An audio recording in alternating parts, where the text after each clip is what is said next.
Good evening, everyone. My name is Bob Vorlicki. I'm a member of the theater faculty and corps here at NYU Abu Dhabi.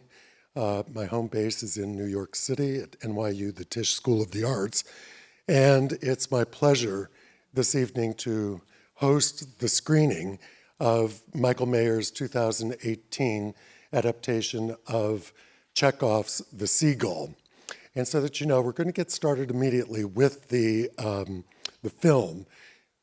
At its conclusion, Michael will join me. The two of us will come up on stage for a brief conversation between ourselves, and then most importantly, begin to address questions from you folks in the audience, okay? Hopefully you've got your popcorn, all right? And sit back and enjoy the film. We hope you have a good evening. Great, thank you. While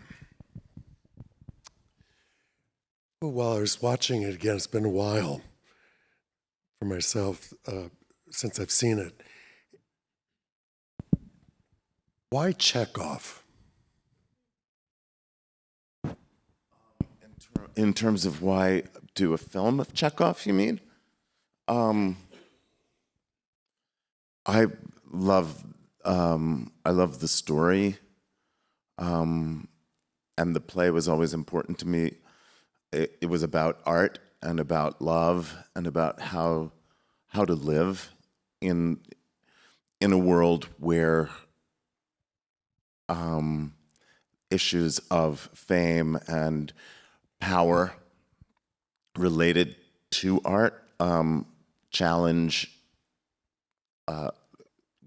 the basic impulses of how to survive making art. So I feel like it's always been a very resonant play for me, and there's never been a film of The Seagull that was modern in its telling. So I thought it would be an interesting thing to do. In that regard, with your long and established career as a theater director, to take a play which is meta-theatrical in terms of plays within plays, was that also part of the interest in the material? Well, I think that for me, it wasn't so much, honestly, about doing having a play inside the film at all. I think it's one of the reasons I love the play is because it is about the theater and about making theater. And there've been other films about making theater that I love. Fanny and Alexander being one by Ingmar Bergman. And so I think that that's interesting, but really it's the characters, and for me, Chekhov has there are no heroes, there are no villains, they're just human beings that are deeply flawed. I also feel like Chekhov, in a way, he created what we think of as cinematic acting. It was the method, and it was about being about naturalism.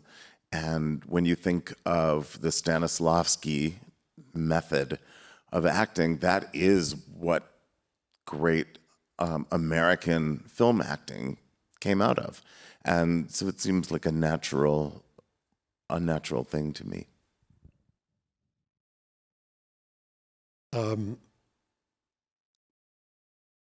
The screenplay, could you talk a little bit about the relationship between the screenplay and original material, knowing that also the original material is a translation into English? So we're dealing with, we've been talking a little bit about this, and certainly in my teaching here, and I know in other classes we're very conscious of the original language in which a text is written and the iterations of that in other languages. So I'm very curious, could you talk a little bit about Stephen's construction of the screenplay, your own involvement with that to create the text that we heard? Yeah, Tom Hulse, the producer, actually approached me about this project, and his idea was that the story could start in Chekhov's fourth act, and that there's kind of a flashback so that you meet these characters at one point in their lives, and then you find out how they got that way, so that when the story really kicks in, they are young and excited and exuberant and full of possibility, and then you go back to that original, the beginning of the film. And when we talked to Stephen Karam, who is a very a young but very talented American playwright who'd never written a screenplay before, he had said in different interviews that Chekhov was a big influence on him, and we thought that he might be a really good person to adapt this. He also was a huge fan of Annette Bening, and she had agreed to be our Irina, and he was quite inspired to write for her. So that all part and parcel went into it. I think that as we were working on the screenplay, and we did several readings of it, it became clear that, and even watching it tonight, I'm like, oh my God, we should have, I have so many things I would do differently, but that's always the case with everything I've ever done. I'm never really happy with it. But the camera and the actual behavior of the characters can reveal so much that on stage and in the construct of Chekhov's play, it's 4 acts, and there has to be a reason why they schlep on to that particular set, and all the scenes have to happen within that context. This way you can sort of chase people around, and you can follow them, they can just respond without having language. And Stephen's work, I've always felt, has been very economical.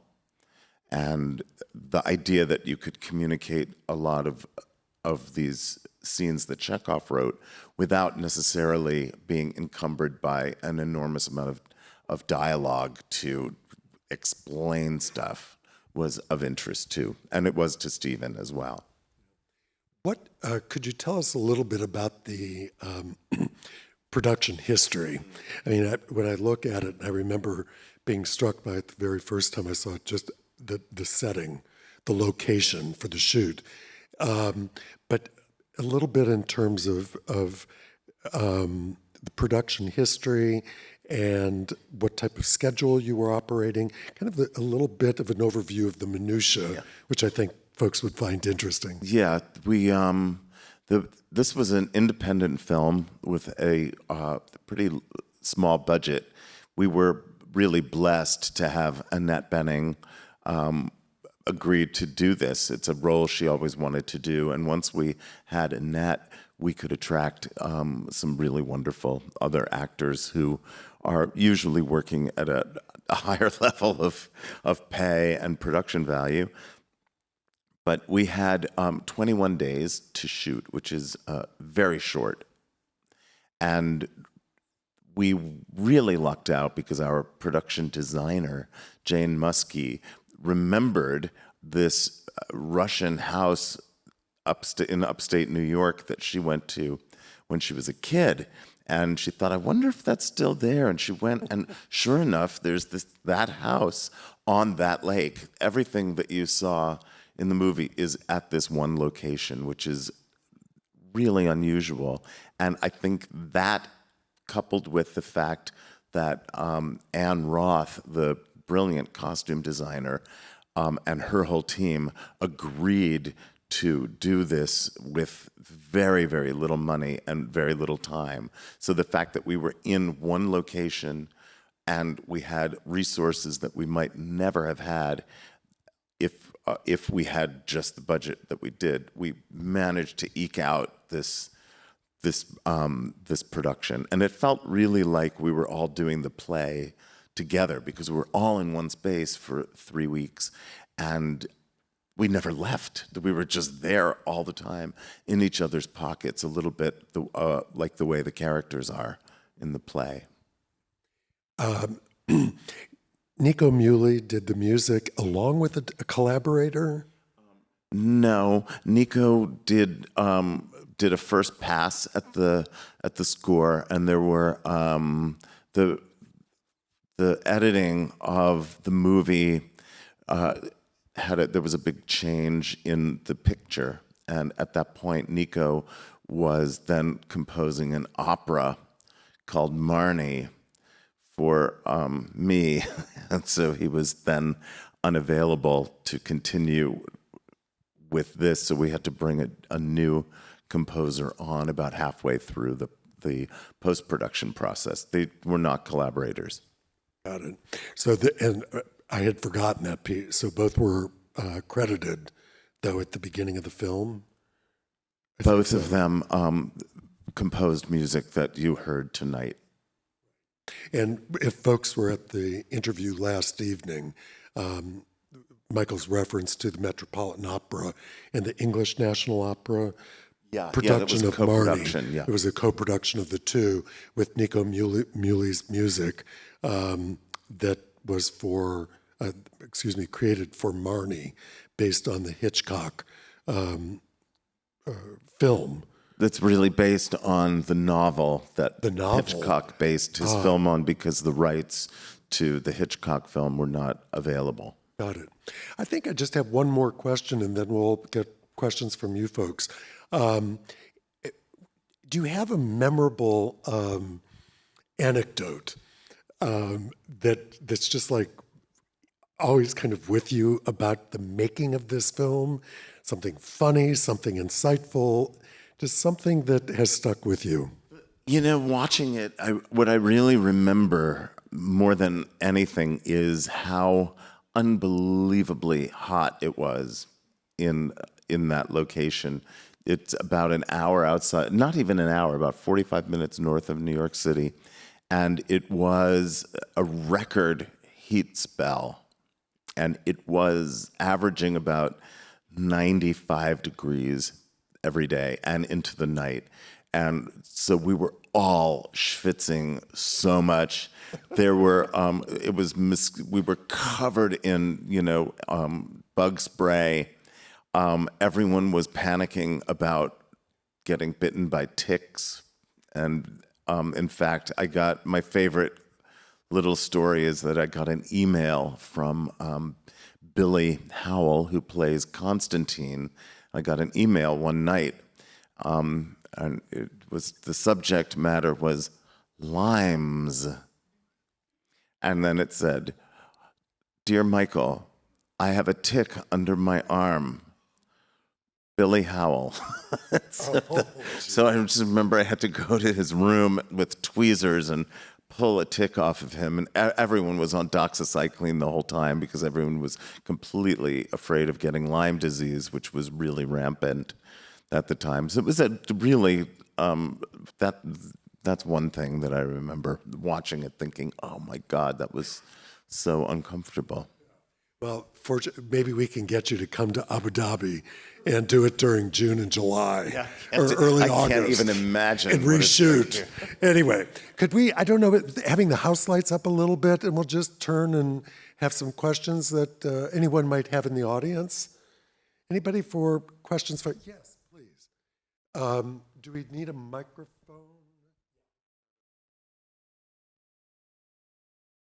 Thank you. Oh, please. After Cyrus. That's okay, Cyrus. Go ahead. Oh. So thank you for the film. It was amazing. I loved it. For you personally, as a theater, as someone who works with the theater and also with film, in this particular piece, is there a specific character that you identified most with? Konstantin. Oh, Yeah, I always have.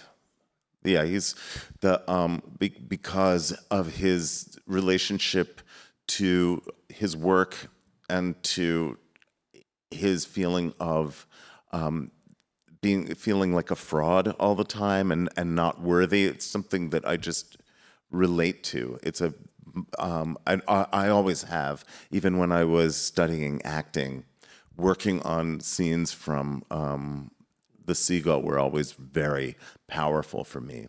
But I also really identify with Masha as well. Those would be the two that I relate to the most. Masha's kind of, I think she's kind of a badass, and she's, to me, I think she's the most modern character. So I like that she just calls it for what it is. And she's unsentimental. I might just add one thing to this. Michael's just now having mentioned the fact of his acting training, and this is also part of our being here at NYU Abu Dhabi, that his MFA is in acting from New York University Tisch School of the Arts back in New York City. And then do you feel like the word transition is appropriate into directing? Yeah. Or how acting into directing? Yeah, I tried to be an actor and it didn't work, so I decided to become a director. That was my transition. It was just a decision I made. It wasn't organic and it wasn't gradual. It was kind of oh, I think this is what I'm going to do now. Kind of like Laura Dean in that movie, Fame. I don't know if anyone ever. No one remembers Fame. Anyway, she's a dancer, and she's really not good, and they really are busting her chops all the time. And then she's standing on a train platform with her friends, and she acts like she's about to jump, and they're all terrified. And she says, "I think I'm going to be an actress instead." So it was kind of like that for me. Got it. Great. Cyrus, please. Thanks. So if you like Kostya and Masha, they're the most Hamlet-like characters. Kostya's the tortured, depressive, Masha's all in black. And the play makes reference to Hamlet. So clearly it's riffing on that with the play within the play. But your film got me to think about this play in a different way, and I'm just wondering if it resonates at all with the way you think about it, which is that it seems to me to be upending Shakespearean comedies of marriage, like As You Like It. Maybe it's just the country setting or the fact that people are able to wander around. You know, in As You Like It, for example, or in other ones, Midsummer Night's Dream, you go into the country, into the woods, people are improperly sorted, and then the couples are resorted and everything gets together. And here, people start improperly sorted, get even worse sorted, and it's kind of unrelenting. So there's a certain, and then when you think about a pattern of exile and return, it's instead of coming to the country, going back to the city, it's country, back to the city, everything gets more messed up, and when people come back, the return is even worse than the exile in some way. I'm just wondering if that resonates at all. That's precisely what I think happens. And I think that's why Chekhov called it a comedy too. Even though there is the Hamlet, I think it is like a daisy chain of unrequited love and disastrous attachments to people. Yeah, so I think that's brilliantly put. I guess it's another essay along with I was American just gonna Idiot. Say, please bring it on. How about, good, some folks in the back. Great. I think the microphone is on its way. Get the back of the house.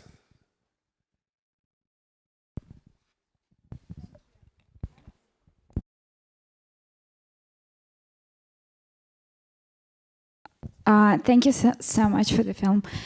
I was wondering what were the most challenging moments for you with working with actors, and I thought there were so many emotions one needed to convey, and at the same time, like what role actors had in sort of deciding what emotions to convey, in what way. So yes, if you could just share with us your process working with actors. Thank you. Sure. We were really lucky in that most of the cast, we had landed on them quite a while before we started shooting. We didn't have a lot of rehearsal time, which, looking back on it, I was, watching it tonight, I thought, oh my God, if I had like 5 extra days to shoot, and if we had had like a day extra to rehearse some of this, I would have figured out things better, I think. But in general, we had an opportunity. We did a big reading at the Public Theater, not for the public, but in a room, and we got to hear the play. And then we did another reading actually at NYU in a room that we got to hear it again after rewriting it. And then we did another series of 2 readings at Annette Benning's apartment in New York. So we had a real chance for everyone to talk about the play. We didn't, again, it wasn't rehearsed, but there were long conversations. So everyone was on the same page about the kind of story we wanted to tell and how we were going to tell it. So there weren't a lot of surprises, but I will say that the 2 scenes that were the biggest challenge here to do were the one was the big long scene with Corey and Saoirse in the rowboat, which was, again, we had 1 day to do it, and it was a not blistering, that's because that implies there was sun. There was no sun. It was like the sky was like right above us, but it was 100 degrees that day, and the air wasn't moving at all, and we were on this boat, and they were, just baking on this boat, and the crew, we were on another boat. It was really interesting. I didn't know how we were going to do this, but so we were on a boat next to them, and they were doing the scene, and in the middle of shooting it, we all sort of figured out that maybe the scene was backwards and that we should reverse some of the order of it. And we tried turning the boat around. I mean, this is the kind of thing that if you see it like 3 or 4 times, you'll notice that it's going in the wrong direction. That the continuity is a little screwed up because we thought, we've got this line should be actually as on their way back to the house. So we kind of inverted a bunch of it while we were working on it. So that was super tricky because we were also on the water, and that was a real challenge. I'd never done anything like that before. And then the other really difficult scene was the big scene with Annette and Corey where she convinces him to stay.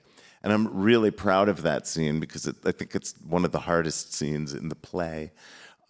And we actually rehearsed that one for about 4 hours the night before we shot it. And the day that we shot it, we showed up. Everything was set. All the choreography was set with the cameras and the lighting and everything. And we got there, and Annette said, I've been thinking about it all night, and I think we got it totally wrong in terms of the staging. I think we should do it like this. And so then we started shooting it the way that she thought in her mind it would work. Corey didn't totally agree, which was kind of a challenge since they're both in the scene. And I then wanted to go back to the way that we had it before. So it was during the process of shooting that we sort of found how it would work best. And I will tell you that nothing took more time to edit than that scene because there were 3 different versions of it that we had to put together. But I'm really happy with it. Every time I watch it, I think, oh, maybe it's just because I can't believe it worked, but and then I'm so relieved. But that was a big challenge, and I think she's incredible in that, by the way. Yes. Please, in the back again. So yeah, considering that you have like your background in theater and you had done previous works in theater before, how do you feel these works in theater influenced this particular film, like in your directing this particular film? I think that I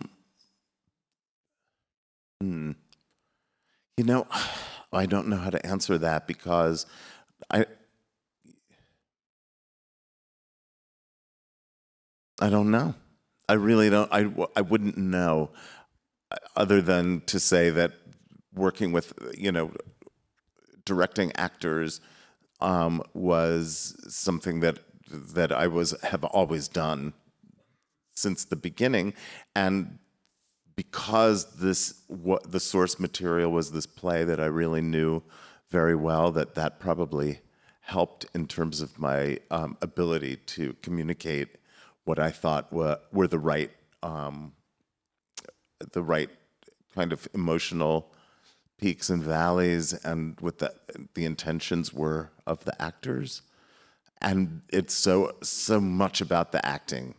Maybe it's not really an action or plot-driven story. So maybe in that way. Would you have any desire to direct it on stage? Now that you've done the film? Yeah, I would, but not maybe for 25 years or so. I would need a break from it. So 20 years then, here on the campus of Abu Dhabi. And I would Abu want, Dhabi. I hear these actors in my head so much. I'd really need a lot of distance before I had new. Like if I could do it with that cast, that might be interesting. That would be interesting, but with an all-new cast, I wouldn't want to do it anytime soon. Anyone for a final question, perhaps? Great. I think here comes a mic. It's very much like talking with one's extended family tonight. This is a lot of fun. Please. I thought the scenery was just absolutely stunning and really alive. And then when you were talking about the tick, I remembered living in the Berkshire Mountains and having the daily tick check and even tick under the arm.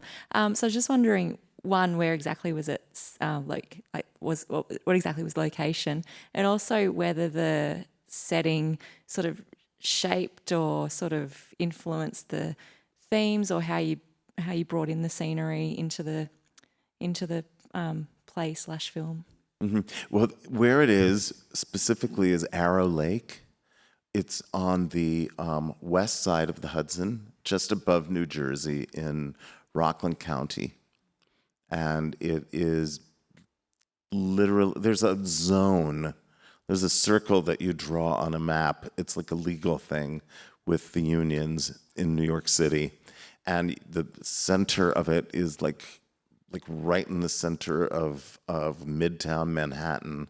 And the compass goes like this on the map, and anything within that circle means that you do not have to put the crew up. And that means they can drive there every day, which saves you a ton of money. So we had to find something in the zone. And the fact that had literally a house built by Russians in the 19th century on a lake was so extraordinary. It wasn't exactly what I had in mind when I did my research and I was looking at the dachas in Russia and their relationship to the lake. It's different. It's not exactly like that, but this was so magical. Every location that we had worked beautifully, and there was this flow through the house.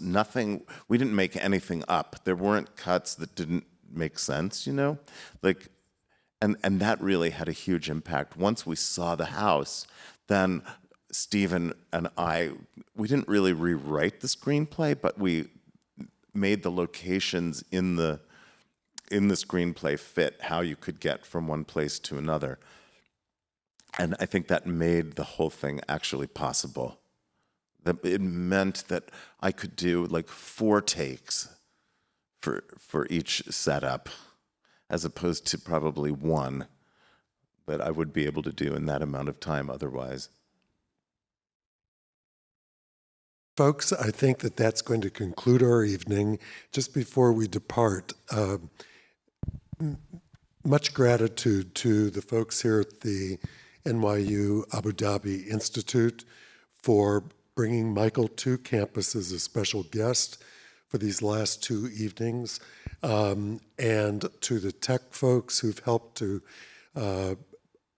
coordinate both of the evenings, to those of you who've come out in support of the 2 events, and obviously our guest of honor, Tony-winning director, movie maker, opera maker, TV maker, and just all-around great human being, Michael Mayer. If you'd help me to thank him on behalf of our university, I'd appreciate it. Have a great evening, too. Thank you.